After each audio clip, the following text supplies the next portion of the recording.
नमस्कार साथियों, आप सभी का आपके अपने चैनल पर स्वागत है। आशा है आप सभी अच्छे होंगे और आप सभी के आने वाले एग्ज़ाम की तैयारी भी ज़ोरों शोरों से चल रही होगी। तो चलिए साथियों, जो आपकी यूपी टेट की सीरीज चल रही है उसको आज हम आगे बढ़ाते हैं। और आज जो एक महत्वपूर्ण टॉपिक लेके आए हैं वो कौन सा है? वायुमंडल है।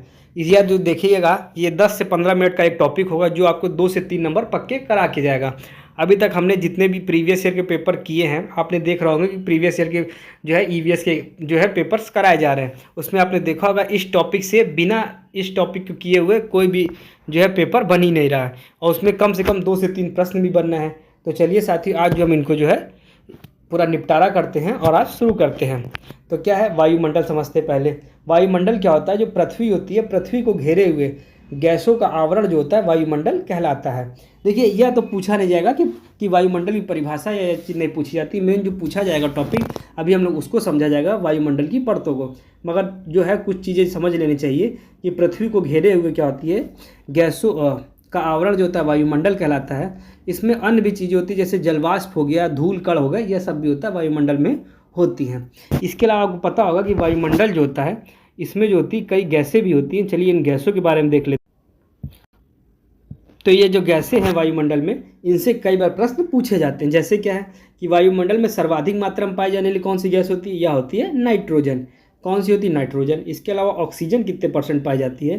तो ऑक्सीजन होती है 21%। अगर हम 78% और 21% अगर देख लें तो यही अपने में जो है 99% हो जाती है। क्या समझिए, 99% लगभग यह खुद ही है। तो देखा जाए तो 99% क्या हो गई? ऑक्सीजन और नाइट्रोजन। तो यह आप समझ लीजिएगा कि अगर पूछा जाए कि 99% में किस दो गैसों का जो होता है मिश्रण होता है, तो इसको आप कह सकते हैं कि मतलब मिश्रण क्या कहा जाए कि किन दो गैसों को मिला के 99% जो गैसें हो जाती है वायुमंडल में, तो हो जाएगी नाइट्रोजन और ऑक्सीजन। इसके अलावा ऑर्गन कितना होता है? तो ऑर्गन होता है 0.93%। इसके अलावा कार्बन डाइऑक्साइड 0.03%। और कार्बन डाइऑक्साइड के बारे में पता होगा कि ये सबसे महत्वपूर्ण ग्रीन हाउस गैस भी है। इसके अलावा क्या हुआ? इसके अलावा आता है जलवाष्प, ओजोन व अन्य गैसें जो होती हैं, या जो होती हैं अल्प मात्रा में होती है। इसको कहा जाता है। इसके अलावा और भी गैसें होती हैं जो कि 0.04% में आती है। इसके कुछ मुख्य बिंदु हैं, इसको आप चाहे तो लिख लीजिए अगर कॉपी पेन लिए होंगे। तो जो रेडॉन होती है वायुमंडल में नहीं पाई जाती। क्या चीज़? रेडॉन वायुमंडल में नहीं पाई जाती है। इसके अलावा एक शब्द और, एक लाइन और भी लिख सकते हैं आप लोग, लिख लीजिए कि जो रेडॉन होती है, कौन सी? जो रेडॉन होती है आपकी गैस, या रेडॉन जो होती है भूकंप और ज्वालामुखी का जो है अनुमान लगाने का काम करती है। क्या समझे आप लोग कि जो आपकी रेडॉन गैस है, या रेडॉन गैस जो है यह वायुमंडल में नहीं पाई जाती है, पहली चीज़। दूसरी चीज़, यह भूकंप और ज्वालामुखी को जो है पता लगाने में, अनुमान लगाने में जो है काम आती है। इतना आप लोग समझ चुके होंगे। इतने में अगर किसी को कोई समस्या हो तो तुरंत जो है आप सभी लोग जो है बता सकते हैं। तो चलिए साथियों, इसके अलावा अगर आप ग्रीन हाउस गैसेस को देख लिया जाए, जैसे हमने भी देखा कि ग्रीन हाउस की सबसे महत्वपूर्ण कौन सी थी? कार्बन डाइऑक्साइड थी। तो इसके अलावा अगर ग्रीन हाउस गैसेस को देख लिया जाए कौन सी हो सकती है, तो पहली तो कार्बन डाइऑक्साइड हो गई। उसके अलावा कौन सी? मेथेन हो गई, CH4 आपको पता होगा। इसके अलावा NO2 हो गई और जलवाष्प हो गई। तो आप इतना तो समझ ही चुके होंगे। और आपको पता होगा कि जो ग्रीन हाउस जो गैसेज होती है क्या करती है? ये पृथ्वी के औसत तापमान में होने वाली वृद्धि को जो है भूमंडलीय तपन कहा जाता है, आपको पता होगा। इसके अलावा जो होता है पृथ्वी का औसत तापमान आपको पता है कितना है? तो जो पृथ्वी का औसत तापमान है यह 15 डिग्री सेल्सियस है। इस चीज़ को याद रखिएगा। इससे क्या होता है कि आपको जो है समस्याएं ना हो। तो इतना तो आप समझ चुके होंगे। और क्या चीज़ आपको समझना है इसके अलावा अगर समझा जाए तो? चलिए अगर आपको समझना हो तो अगर नाइट्रोजन गैस के भी बारे में बता सकते हैं, मगर जो है सोच आपका समय को ध्यान में रखते हुए जो है इसको जो हम तेज़ी से आगे बढ़ाते हैं। तो चलिए साथियों, अब जो वायुमंडल की परतें जो मुख्य जो है जिससे प्रश्न सबसे ज़्यादा पूछे जाते हैं, अब हम उस टॉपिक पे आ चुके हैं। देखिए, यह वह चीज़ है जिससे बिना इन टॉपिकों के जो है, यह जितनी परतें हैं हमारी 5 जितनी परतें हैं, इन परतों के बिना जो है प्रश्न मतलब आपको एक समझा जाए कि यूपी टेट का एग्ज़ाम बनता ही नहीं है। तो आप एक चीज़ देखिएगा, जितने प्रीवियस ईयर देखेंगे इनसे प्रश्न पूछे ही गए हैं। पहला हमारी परत आती है क्षोभ मंडल। अगर वैसे अगर बताया जाए तो कई सारी आती है, जैसे क्षोभ मंडल, समताप मंडल, मध्य मंडल, आयन मंडल और बाह्य मंडल। तो सबको हम एक एक करके पढ़ते हैं। पहले कौन सी हमारी क्षोभ मंडल है? कौन सी है? क्षोभ मंडल। क्योंकि पहले हम एक चीज़ और भी आपको दिखा देते हैं जिससे कि आपको आसान। तो ये देख सकते हैं, देखिए पृथ्वी की, देखिए उसकी करेक्ट ऊपर क्या 8 से 18 किलोमीटर में क्षोभ मंडल होती है। उसके ऊपर कौन सी होती है? उसके ऊपर समताप मंडल होती है। उसके ऊपर कौन सी होती है, मध्य मंडल होती है, आप समझ रहे होंगे ना। उसके ऊपर ताप मंडल होती है, फिर बाह्य मंडल होता है। इतना तो आप समझ गए होंगे। एक बार फिर से आप देख लीजिए। देखिए इसके ऊपर 8 से 18 किलोमीटर में क्षोभ मंडल, उसके ऊपर समताप मंडल, फिर मध्य मंडल, फिर ताप मंडल, या फिर उसके बाद बाह्य मंडल। आप ये तो समझ गए होंगे। चलिए अब जो है हम इनके बारे में देख लेते हैं कि इसके बारे में क्या क्या चीज़ें हैं। तो चलिए साथियों अब हम जो है क्षोभ मंडल देखते हैं। तो जो क्षोभ मंडल क्या होता है, क्षोभ मंडल की ऊंचाई जो होती है भूमध्य रेखा पे 18 किलोमीटर होती है, और ध्रुवों पर कितनी होती है, तो ध्रुवों पर 8 किलोमीटर तक होती है। अगर हम समझे तो जो क्षोभ मंडल इस तरीके से होता है, कैसे, जैसे मान लीजिए हमारे वायुमंडल है, इसमें जैसे ये इस तरीके से जो है तिरछा करीब आप मान लीजिए, या 8 किलोमीटर हो गया और यहाँ पर 18 किलोमीटर। तो इस तरीके से जो है यह नीचे का हिस्सा कौन सा हो गया, क्षोभ मंडल हो गया। इस तरीके से क्षोभ मंडल होता है। तो क्या समझे कि 8 से 18 किलोमीटर होता है, जिसमें 18 किलोमीटर जो होता है भूमध्य रेखा पर, इसको याद रखिएगा, और 8 किलोमीटर ध्रुवों पर होता है। इसमें सबसे महत्वपूर्ण प्रश्न जो पूछा जाता है, जो मौसम संबंधी घटनाएं जैसे वर्षा, बादल और जो आंधी तूफान होता है, या जो होता है क्षोभ मंडल में। बाकी आपको कुछ याद हो ना हो, मगर इस लाइन को जरूर याद ही रखिएगा कि जो क्षोभ मंडल होता है, इस क्षोभ मंडल में ही जो होता है मौसम संबंधी घटनाएं, वर्षा, बादल, आंधी तूफान इत्यादि होते हैं। और जो तापमान ऊंचाई बढ़ने पर घटता है। तो इतना आप समझ गए होंगे। इसके अलावा सबसे अधिक जलवाष्प यहीं पाई जाती है। क्या चीज़, सबसे अधिक जलवाष्प यही पाई जाती है। और भी क्या समझ सकते हैं इसके महत्वपूर्ण बिंदु समझे, तो क्षोभ मंडल और समताप मंडल की सीमा को जो है जो होता है क्षोभावरोध कहा जाता है। क्या क्या कहा जाता है, क्षोभावरोध कहा जाता है। तो इसको वैसे इंग्लिश में कहें तो ट्रोपोपॉज भी कह सकते हैं। क्या समझ पाए कि देखिए आपको मुख्य जो हम समझाएंगे, कहना चाहेंगे कि आपको याद के रखना है कि मौसम संबंधी घटनाएं कहाँ पे होती है, या जो होती है क्षोभ मंडल में होती है, जो मतलब जिसको आपको भूलना नहीं है। इसकी जो 8 से 18 किलोमीटर होती है। तो इस चीज़ को आप बिल्कुल मत भूलिएगा। वैसे 4 लाइन हैं, आप उसको याद भी कर सकते हैं। चलिए अब आगे बढ़ते हैं। तो चलिए साथियों अब अगला कौन सा है, तो अगला आता है समताप मंडल। अगला कौन सा है, अगला आता है समताप मंडल। चलिए समताप मंडल समझते हैं। समताप मंडल 18 से 50 किलोमीटर की ऊंचाई तक होता है। कहाँ से, 18 से 50 किलोमीटर ऊंचाई। ठीक है, ऊंचाई याद रखिएगा। अब इसकी सबसे महत्वपूर्ण बातें समझते हैं। यह तापमान ऊंचाई बढ़ने से बढ़ता है क्योंकि ओजोन परत पराबैंगनी किरणें सोखती हैं। इतना आप समझ चुके हैं। इसके अलावा हवाई जहाज इसी परत में उड़ता है क्योंकि मौसम शांत रहता है। तो इस चीज़ को याद रखिएगा कि समताप मंडल में हवाई जहाज उड़ते हैं। वायुयान उड़ने की घटनाएं कहाँ पर होती है, समताप मंडल में। इसको हम कई बार इससे बोल रहे हैं कि क्योंकि यह लाइन सीधे सीधे कई बार एग्जाम में पूछी जा चुकी है, तो इसको जरूर याद रखिएगा। इसके अलावा ओजोन परत 20 से 30 किलोमीटर की ऊंचाई पर होती है। क्या समझे कि ओजोन परत कितनी होती है, 20 से 30 किलोमीटर ऊंचाई पर होती है। और जो समताप मंडल और मध्य मंडल की सीमा को जो है समतापारोध कहा जाता है। क्या कहा जाएगा, स्ट्रेटोपॉज कहा जाता है। क्या कहा जाता है, स्ट्रेटोपॉज कहा जाता है। इसको अन्य भी कहा जा सकता है, जैसे इसमें जो है इसको रसायन मंडल भी कह सकते हैं।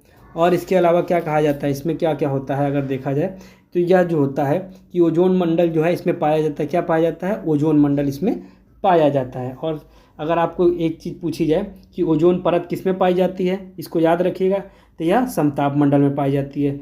जहाज कहाँ उड़ते हैं, तो जहाज जो होते हैं समताप मंडल में उड़ते हैं। इसके अलावा क्या होता है कि ओजोन परत पृथ्वी पर पराबैंगनी किरणों को से मापा जाता है। क्या होता है, ओजोन परत जो है पृथ्वी को पराबैंगनी किरणों से बचाता है। और इसके अलावा और भी अन्य चीज़ अगर देखी जाए तो इसमें जो होती है 90% जो है ओजोन गैस पाई जाती है। और अन्य चीज़ अगर देखा जाए तो ओजोन के बारे में समझें तो जो ओजोन छिद्र जो आपकी है या अंटार्कटिका के ऊपर जो होता है, या इसमें जो छिद्र है वो अंटार्कटिका के ऊपर ओजोन छिद्र है। और इसका पता किसने लगाया था, इसका पता फोरमैन और वह गार्डिनर ने जो है 1985 में पता लगाया था। तो फोरमैन और गार्डियन ने किसने क्या पता लगाया था, कि ओजोन छिद्र का जो है पता लगाया था। तो चलिए साथियों अब आगे बढ़ते। देखिए मुख्यतः जो बोल के बता रहे हैं, तो देखिए अन्य जो बड़े एग्जाम होते हैं उनके लिए तो काम आएगा ही, मगर जो यूपी टेट के लिए जितना आप में लिखा गया है इतने से ही आपका काम चल जाएगा, उससे ज़्यादा ज़रूरत नहीं पड़ेगी। चलिए साथियों अब आगे बढ़ते हैं, मध्य मंडल समझते हैं। तो जो मध्य मंडल आपका होता है यह होता है 50 से 80 किलोमीटर तक मध्य मंडल होता है। इसकी विशेषताएं अगर समझें कि तापमान यहाँ पर ऊंचाई के साथ घटता है। क्या समझे, तापमान ऊंचाई के साथ घटता है। उल्का यहीं पर जलकर नष्ट हो जाते हैं। क्या होते हैं, उल्का यहाँ पर जलकर नष्ट हो जाते हैं। इतना तो आप समझ चुके होंगे। और इसके अलावा क्या समझना है कि मध्य मंडल और ताप मंडल की जो है सीमा को जो है मध्य अवरोध कहा जाता है, मीसोपॉज कहा जाता है। इतना आप समझ गए होंगे। अगर इतने में अगर इन जो 3 परतों में कोई समस्या हो तो इसको जो है कमेंट करके आप लोग बताइएगा। और इसका अगर स्क्रीनशॉट लेना चाहे तो आप स्क्रीनशॉट ले लीजिए। अगर पूछा जाए कि उल्का पिंड के नष्ट होने की जो भी है या फिर जलने की जो घटना कहाँ पर होती है तो यह मध्यमंडल में होती है। तो चलिए साथियों अब आगे बढ़ते हैं। अगला आता है तापमंडल आता है। तो जो तापमंडल होता है वो 80 से 400 किलोमीटर तक होता है। कितना? 80 से 400 किलोमीटर तक होता है। और तापमंडल बहुत तेज़ी से बढ़ता है। तापमान यहाँ बहुत तेज़ी से बढ़ता है। और यह आयनोस्फीयर भी होता है। यहाँ पर रेडियो तरंगों का परावर्तन होता है। क्या होता है? रेडियो तरंगों का परावर्तन होता है। और अंतर्राष्ट्रीय अंतरिक्ष स्टेशन ISS इसी परत में है, इसी परत में है, घूमता है। क्या समझे? अंतर्राष्ट्रीय अंतरिक्ष स्टेशन IIS इसी परत में घूमता है। और क्या होता है इसके अंदर? तापमान तेज़ी से बढ़ता है और जो रेडियो तरंगों का परावर्तन यहीं से होता है। आयनोस्फीयर की वजह से जो होता है रेडियो प्रसारण संभव होता है। तो क्या समझे? रेडियो प्रसारण किसकी वजह से होता है? आयनोस्फीयर की वजह से होता है। इतना आप समझ चुके हो। तो चलिए साथियों आज का जो अंतिम जो मंडल है इसको देख लेते हैं। इसमें क्या होता है कि बारही मंडल क्या होता है? ये 400 से किलोमीटर से ऊपर होता है और 10,000 किलोमीटर तक धीरे धीरे अंतरिक्ष में विलीन हो जाता है। क्या समझे? 400 किलोमीटर से ऊपर होता है। विशेषता क्या होती है? यह सबसे बाहरी परत होती है। हाइड्रोजन हीलियम गैस पाई जाती है। उपग्रह सैटेलाइट इसी में घूमते हैं। क्या समझे? उपग्रह सैटेलाइट इसी में घूमते हैं। अभी तक हमने क्या समझा था? क्षोभ मंडल में क्या होता था कि मौसम संबंधी घटनाएं होती थी। क्या? देखिए मोटा मोटी समझिए जो पेपर में पूछा जाता है। क्षोभ मंडल में मौसम संबंधी घटनाएं होती है। स्ट्रेटोस्फीयर या फिर समताप मंडल में क्या होता है? जहाज उड़ता है और ओजोन गैस पाई जाती है। इसके अलावा मध्य मंडल में क्या होता है? सभी साथी बताएंगे। तो मध्य मंडल में जो होता है उल्का पिंड जो होते हैं दिखाई देते हैं। क्या समझे? मध्य मंडल में उल्का पिंड नष्ट होते या जलते हुए दिखाई देते हैं। फिर आता है तापमंडल में क्या था? आप सभी पहले बताएंगे तापमंडल में क्या होता है। तो इसमें तापमान तेज़ी से बढ़ता है। और इसके अलावा क्या होता है? वायुमंडल में क्या होता है? तो वायुमंडल आप देख रहे हैं उपग्रह इसी मंडल में घूमते हैं। चलिए साथियों अब आगे बढ़ते हैं। अगर आगे चलिए तब देख लेते हैं आगे क्या है। आगे है वायुमंडल के कार्य क्या है। तो वायुमंडल का कार्य क्या होता है कि जीवन के लिए आवश्यक ऑक्सीजन प्रदान करता है। क्या करता है? जीवन के लिए ऑक्सीजन प्रदान करता है। सूर्य की हानिकारक पराबैंगनी किरणों से बचाता है। क्या चीज़ें? सूर्य की हानिकारक पराबैंगनी किरणों से बचाता है। इसके अलावा मौसम और जो है जलवायु को नियंत्रित करता है। मौसम और जलवायु को नियंत्रित करता है। और इसके अलावा देखा जाए रेडियो संचार को संभव बनाता है। क्या चीज़? रेडियो संचार को संभव बनाता है। और ग्रीन हाउस प्रभाव से पृथ्वी के जीवन हेतु उचित तापमान बनाए रखता है। तो इतना आप लोग समझ चुके हों। तो चलिए साथियों कुछ जो प्रश्न ऐसे हैं जो कई बार पेपर में पूछे गए इनको देख लेते हैं। पृथ्वी के वायुमंडल की औसत मोटाई कितनी है? तो 1600 किलोमीटर। प्रभावी भाग 100 किलोमीटर होता है। ओजोन परत कहाँ पाई जाती है? समताप मंडल में पाई जाती है 20 से 30 किलोमीटर में। उल्का कहाँ जलता है? तो यह मध्य मंडल में जलता है। इसके अलावा रेडियो तरंग परावर्तित होती है तो तापमंडल या आयनोस्फीयर में।